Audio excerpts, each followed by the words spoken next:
안녕하세요. 김동섭입니다. 4월 27일 아침 시작하도록 하겠습니다. 오늘 새벽에 낸 미국 시장은 급락 마감을 했는데요. 어저께 미국 시장이 반등하면서 3거래일 만에 반등이 시도하는 모습이 있었습니다. 그런데 오늘 4거래일째에서 재차 급락하는 모습이 나왔는데요. 어저께 반등은 제가 기술적으로는 큰 의미를 부여할 수 없다, 그런 얘기를 제가 아침 시장에서 말씀드렸었는데 현재 드러난 거에 의미가 없는 상황이 돼버렸습니다. 미국 시장의 하락의 가장 기본적인 이슈는 경기 둔화 우려의 얘기가 많습니다. 모건 스탠리가 약세장을 진입했다는 리포트를 발표하기도 했는데요. 경기 둔화 우려 때문에 그런가요? 기업 실적들이 대체적으로 예상치를 웃도는 실적을 발표를 했습니다. 그렇지만 대부분 종목은 빠졌죠. 아시겠지만 경기 둔화가 되면 기업 실적은 결코 좋아지지 않습니다. 물가가 높아지면 소비가 줄어들기 때문에 기업 실적이 좋을 수가 없겠죠. 오늘 장 끝나고 미국 시장은 애플이라든가 주요 기업들의 실적의 발표가 있죠. 마이크로소프트. 그 실적들이 어떻게 발표되는지 좀 봐야 되겠는데요. 제가 지난번에 그런 얘기 했을 거예요. 인플레이션이 생기면 2분기까지는 실적이 굉장히 좋다. 그러나 3분기 때부터는 실적이 별로 좋지 않을 수 있다, 이런 발언을 제가 해드린 기억이 있어요. 근데 지금 3분기째 됐는데도 실적이 상당히 좋지만 결국 지금 인플레이션이 너무 과하게 되면서 결국 경기 둔화 가능성, 스태그플레이션 가능성이 제기되고 있죠. 제가 우려하는 것 중에 하나는 뭐냐면, 미국이 금리 인상을 했을 때 인플레이션이 바로 잡히지 않고, 금리 인상은 많이 했지만 인플레이션이 잡히지 않아서 경기 둔화가 올 상황이 왔을 때 연준이 할 수 있는 게 없다, 이게 문제가 될 수 있다라고 했었죠. 지금 상황으로는 우리나라 같은 경우에는 금리를 작년 8월부터 4번을 올렸어요. 4번을 올렸는데 인플레이션 잡지 못했습니다. 그러니까 미국도 이제 한 번 올리고 이제 두 번째 들어오고죠. 이 금리 인상 0.5% 정도 예상, 6월에는 0.75% 가능성이, 75% 정도 가능성이 그 시카고 상품거래소에서 거의 75%가 넘습니다. 어제는 84% 정도 됐습니다.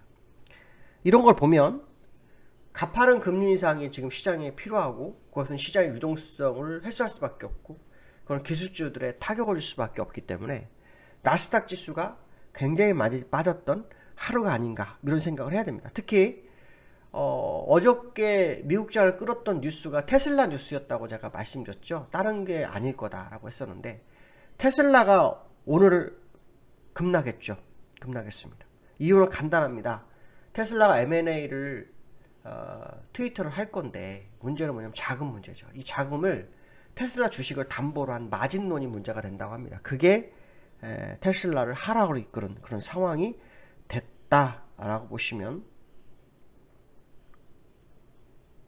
맞을 것 같습니다. 그래서 지금 시장의 모습은 여러 가지 이슈가 있지만 실적이 시장에 반영을 할 수 없는, 그리고 향후 시장은 경기 둔화 가능성이 큰 그런 상황으로 되고 있고요. 또 그 중국에서 코로나가 발생을 다시 했죠. 그래서 상하이가 봉쇄를 했는데 지금 베이징까지 봉쇄를 하고 있다 그랬죠. 그게 이유가 돼서 그런지 어저께 중국장은 2,900을 무너뜨리는 모습도 있었어요. 그런데 베이징에서 이 봉쇄 조치가 장기화되면서 이 베이징 인구 중에 2천만 명 정도가 PCR 검사를 했을 정도라고 하네요. 그러니까 봉쇄 정도가 어느 정도 될지 한번 생각을 해봐야 되겠죠. 이로 인해서 인민을 위해서 실물 경제의 어떤 지원을 강화하겠다, 이러겠지만도 시장이 반응하지 않은 모습도 있었습니다. 그러니까 지금은 아시겠지만 금리 인상 시점에 들어와서 시장이 경기 둔화 가능성이 제기되고 있는 거죠. 금리 인상은 경기가 좋아지면은 금리 인상을 하는 거잖아요. 근데 인플레이션에 대한 악재에 의해서 금리 인상하는 거죠. 그것이 결국 스태그플레이션을 끌고 가는 그런 상황이 된다면, 지금 그 중국의 코로나는 더 시장을 악화시킬 수 있죠. 왜냐? 중국은 세계의 공장 아닙니까? 애플도 중국에서 생산해가지고 판매를 합니다.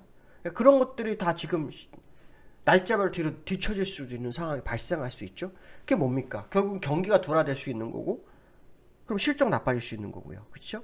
물가는 높아질 수 있고요. 그렇죠? 그럼 딱 스태그플레이션인 거죠. 그러니까 지금 상황이 굉장히 안쪽으로 안 좋은 쪽으로 흘러가고 있는 그런 상황이 연출되고 있다 이렇게 보시면 될 것 같고요. 다우는 2.3%, 나스닥은 3.95% 빠졌네요. 차트를 한번 보시면 다우는 빠졌어도 아직 뭐 티 안 나죠, 그렇죠? 근데 제가 아마 이 차트는 나스닥을 따라가야 될 거다라고 했었죠. 지금 나스닥을 따라가고 있죠. 근데 나스닥은 또 제가 어딜 따라간다 그랬죠? 한번 기억이 나시는지 자세히 해보시면 중국을 따라가야 될 거라고 그랬죠? 중국 차트를 볼게요. 중국을 따라가야 될 거다. 그렇죠? 이렇게 그러면 지금 나스닥이 빠진 게 아니죠. 중국을 따라갈 거라면 지금 나스닥 지수는 아직 빠진 게 아니에요.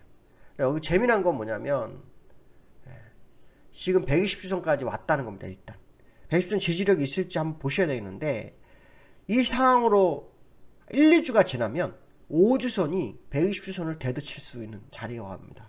그러면은 단기 이평선이 장기 이평선 대드치면은 급락할 수 있는 소지가 커지죠.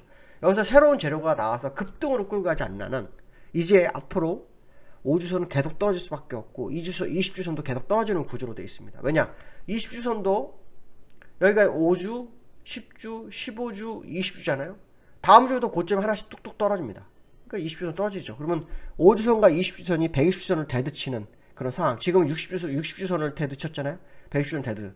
이 얘기는 뭡니까? 주가가 한 번 더 레벨 다운이 될 확률이 높아지고 있는 차트의 모습이 그려지고 있다. 뭐 그런 생각을 한번 해보셔야 되겠다. 이 말씀 드리고 싶고요. 그 다음에 지금 역외환율이요. 10원이 올랐습니다. 1260원 마감을 하는 그런 모습이 나왔는데요. 저는 참 답답한 게 이 환율이 이렇게 오르는데 지금 1250원, 80전 어제 끝났어요. 어저께 장중한테 1240원까지 밀리면서 주가가 뭐 1% 정도 올라가지고 야 환율도 오르고 환율도 지금 강한데 주가가 이렇게 오르나 막 이런 생각을 했었는데 종가에 1250원에 올라서 끝났는데 환율도 오르고 주가도 오르고 끝나는 그런 상황이 됐어요. 근데 여기에는 또 10원이 올랐어요. 그럼 1260원이 됐죠. 이렇게 되면 지금 그동안 주가 방어가 진짜 맞느냐에 대한 의문점을 가져야 돼요. 환율이 이렇게 오르는데 주가가 버틴다?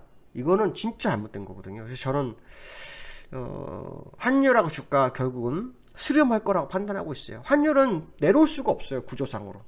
지금 미국이 금리 인상 시점을 너무 놓쳐버려가지고 인플레이션이 너무 강화가 됐어요. 그것 때문에 잘못하면은 아까 말씀하신 것처럼 금리 인상을 뭐 3.54 했는데 인플레이션을 꼼짝 안 하는 이런 상황이 발생할 수 있어요. 그렇게 되면은 연준이 코너에 몰리죠. 아무것도 할 수가 없습니다. 아무것도 할 수가 없습니다. 그렇게 되면은 기업들은 상당히 위험해지죠. 그러고 나면 시간 상당히 끌어도 인플레이션 죽을 때까지 상당한 시간이 필요합니다. 자동으로 죽을 시간이 필요하죠. 왜? 어차피 인플레이션이 넣으면은 생산이 줄어들고 소비도 줄어들어 버리기 때문에 인플레이션이 가라앉게 돼 있어요. 나중에는요. 근데 그게 시간이 많이 끌게 되죠. 그러면 완전 침체가 되면 주가도 완전 침체가 될 수밖에 없죠. 그런 상황 속에서 금리 인하를 다시 할 수 있는 시간이 오랜 시간 후가 될 거다. 이런 생각도 한번 해보실 필요성이 있다. 이렇게 보시면 될 것 같습니다. 그래서 지금 이 금리, 이 원달러의 상승은 지금 시장에 반영이 안 되고 있다는 거.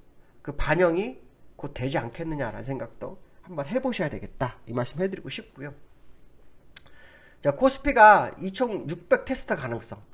어저께 2668. 참 어저께도 오른 것도 참 특이하지만 오늘 어떻게 될지 봐야겠죠. 정상적이라 그러면 2600이 아니라 지금 2200을 가도 할 말이 없죠.